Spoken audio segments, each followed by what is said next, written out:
లేదు అన్న పదానికి బ్రాండ్ అంబాసిడర్గా మారింది కాంగ్రెస్ అధికారంలోకి వచ్చాక మార్పుతో సహా ఏదీ లేదు. థర్డ్ ఎంపైర్ను రంగంలోకి దించితే రేవంత్ సర్కార్కు వచ్చే మార్పులు బిగ్ జీరో. కాంగ్రెస్ పాలన శాంతం ఇనుప కంచెల పర్వం కాకి జులుం పర్వంతంగా మారిందే. కీలక పథకాల అమలుపై అనుమానపు నీలి నీడలు కమ్ముకోగా హామీలు పథకాలపై యూటర్న్ తీసుకుంది రేవంత్ సర్కార్.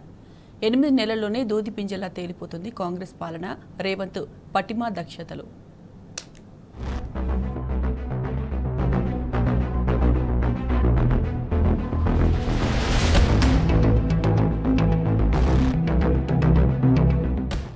లేదు లేదు లేదు కాంగ్రెస్ అధికారంలోకి వచ్చిన తర్వాత ఏదీ లేదు. ప్రజాపాలన లేదు, బంకమన్ను లేదు, మార్పు లేదు, మశానము లేదు, అభయహస్తము లేదు, ఆపన్నహస్తం అంతకన్నా లేదు. కొండంత రాగం తీసి ఏదో పాట పాడినట్లయింది పరిస్థితి. పోనీ స్వేచ్ఛ పారదర్శకాలు ఉన్నాయంటే అవి లేవు. పవర్లోకొచ్చి 8 నెలలు గడుస్తూ ఉన్నా అసలు పరిపాలనే గాడిలో పడలేదు. అధికారుల మీద సీఎం, ఇతర మంత్రుల అజమాయిషీ కూడా లేదు. ఒక రకంగా చెప్పాలంటే ప్రస్తుత కాంగ్రెస్ ప్రభుత్వం లేదు అన్న పదానికి బ్రాండ్ అంబాసిడర్లా మారిపోయింది. మరి కాంగ్రెసోడు వచ్చినాక ఏముందయా అని ప్రశ్నించుకుంటే మొట్టమొదలు కనిపించేది కాకి జులుం, పథకాల కోసం బడ్జెట్లో పైసల కేటాయింపు శూన్యం. ఒక థర్డ్ ఎంపైర్ కనుక రంగంలోకి దిగి ఒక్కో అంశానికి మార్కులేసుకుంటూ పోతే రేవంత్ సర్కారుకు పడేది ఒక బిగ్ జీరో, అదే పెద్ద గుండు సున్నా మాత్రమే.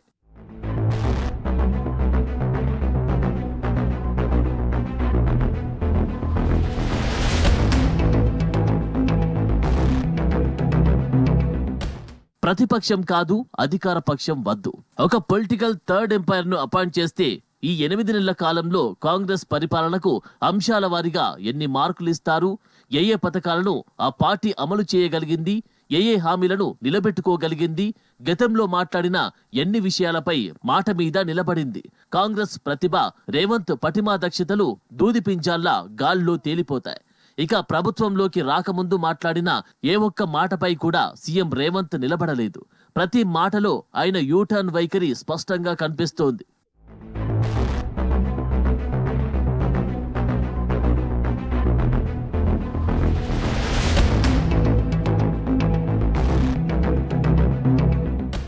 ప్రభుత్వ ఉత్తర్వుల జారీలో పారదర్శకతను ఫస్ట్ ఎగ్జాంపుల్ గా తీసుకుందాం.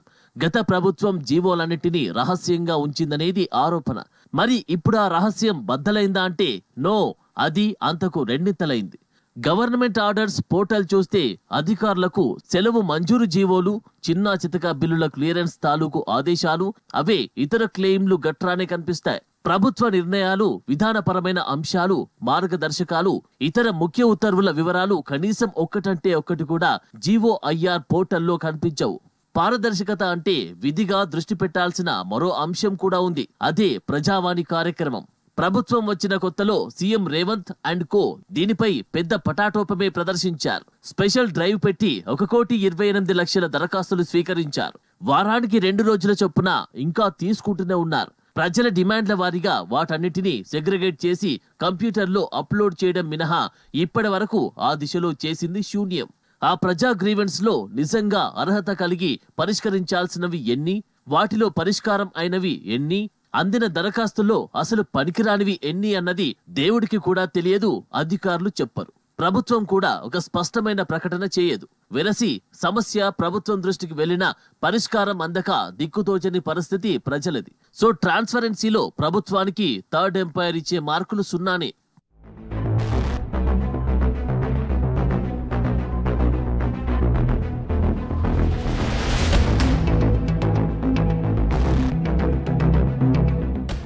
స్వేచ్ఛ ఈ పదాన్ని అధికారంలోకి రాకముందు కాంగ్రెస్ నాయకత్వం విచ్చలవిడిగా వాడేసింది. ఇక రేవంత్ గురించి అయితే చెప్పనే అక్కర్లేదు. గతం గడీల పాలన అన్నారు, ఇనుప కంచెల నడుమ ప్రభుత్వ కార్యాలయాలన్నారు, పత్రికా స్వేచ్ఛ లేదు అని సెలవిచ్చారు, పాత్రికేయులపై ఉక్కుపాదమన్నారు, పోలీసులు పాలకుల తొత్తులు, వాళ్ల పనులు మాత్రమే చేసే గులాంలన్నారు. అబ్బబ్బబ్బా, ఇలా చెప్పుకుంటూ పోతే లెక్కలేనన్ని స్టేట్మెంట్లు. మరి ఇప్పుడు అంతా క్లియర్ అయిందా? ప్రజలు, జర్నలిస్టులు, ఇతర వర్గాల వాళ్ళు స్వేచ్ఛా వాయువులు పీలుస్తున్నట్టేనా అని ఒక్కసారి మన మూడో పరిశీలకుడు అదే థర్డ్ ఎంపైర్ కు ఒక అప్పీలు చేసి చూడండి. అవన్నీ ప్రకటనలకే పరిమితం, ఆచరణలో శూన్యమనే సమాధానం రాకుంటే అప్పుడు అడగండి. గతం కంటే ఇప్పుడు పోలీస్ జులుం రెట్టింపైంది.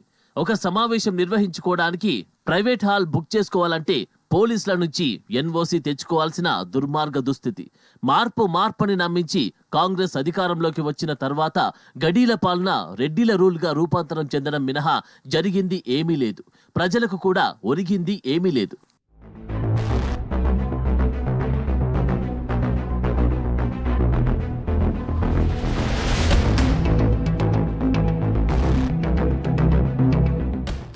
ఇనుప కంచెల దగ్గరికి వస్తే ప్రభుత్వ ఆఫీసుల పరిసరాల్లో మరో 2 కంచెలు అదనంగా పెరిగాయే కానీ తగ్గిన దాఖలాలైతే లేవు. ఎందుకు అసెంబ్లీ ప్రాంగణంలో ఎన్నడూ లేని రీతిలో ఇనుప కంచెలను వేయడమే మంచి ఉదాహరణ. కాసేపు జర్నలిస్టుల స్వేచ్ఛ గురించి కూడా మాట్లాడుకుందాం. ఇప్పుడు స్వేచ్ఛ అంటున్నారు. ఈ విషయంపై మళ్ళా ఒకసారి థర్డ్ ఎంపైర్ నిర్ణయం కోరుకుందాం. స్వేచ్ఛ మాటన పూర్తిస్థాయి నిర్బంధం అమలవుతుందనే మాట రాకపోతే ఒట్టు. సచివాలయం, అసెంబ్లీలోకి జర్నలిస్టుల ఎంట్రీయే అందుకు బెస్ట్ ఎగ్జాంపుల్. ఆ లెక్కన చూస్తే గతంలో నిర్బంధం మాటున తాము పూర్తి స్వేచ్ఛను అనుభవించామని సాక్షాత్తు జర్నలిస్టులే వాళ్లల్లో వాళ్లు గొనుక్కుంటున్నారు. జర్నలిస్టులపై ఆంక్షలు, పోలీసుల దాడులు గణనీయంగా పెరిగిపోయాయి అనడానికి అనేక ఉదంతాలు కళ్ల ముందే చోటు చేసుకుంటున్నాయి. అంటే స్వేచ్ఛ, పారదర్శకతల కల్పనలో సర్కారుకు తటస్థ అంపైర్ ఇచ్చే స్కోర్ కూడా బిగ్ జీరోయే.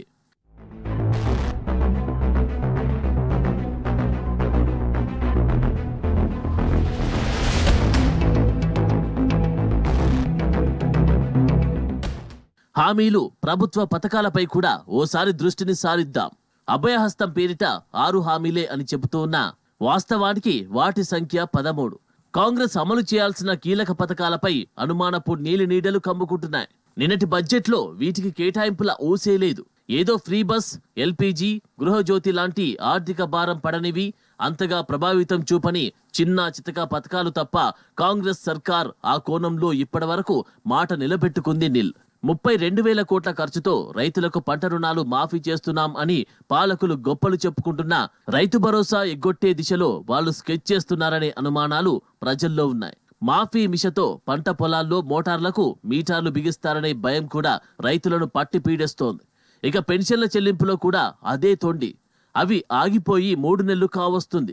ఇంకా చేయూత పేరిట వాటిని రెట్టింపు చేస్తామన్న ఎన్నికల హామీకి మహిళలకు 2,500 ఇచ్చే మహాలక్ష్మి పథకం, యువ వికాసం ద్వారా విద్యార్థులకు ప్రకటించిన ల్యాప్టాప్ స్కీమ్లకైతే దిక్కు దివాణం లేదు.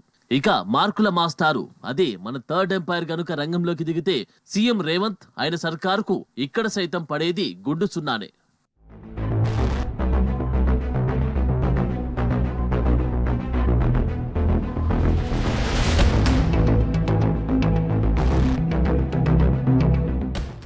కాంగ్రెస్ వాళ్ళు వచ్చి 8 నెలలు అవుతుంది కదా.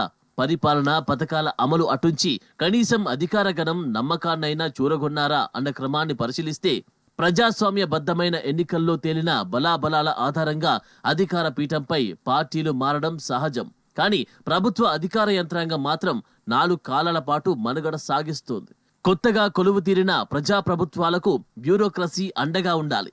వాళ్ళ ప్రయారిటీలకు అనుగుణంగా పని చేయించుకోవాలి. కానీ చాదస్తపు మొగుడు ఆకలిని అస్తమానం అనుమానించినట్లు రేవంత్ అండ్ కో సైతం బ్యూరోక్రాట్లను అస్తమానం అనుమానించి అవమానిస్తోంది. వాళ్ళంతా పాత ప్రభుత్వం ఏజెంట్లు అంటూ ముద్ర వేసే ప్రయత్నాలు చేస్తోంది. ఫలితంగా అధికారుల్లో అభద్రతాభావం పెరిగిపోతుంది.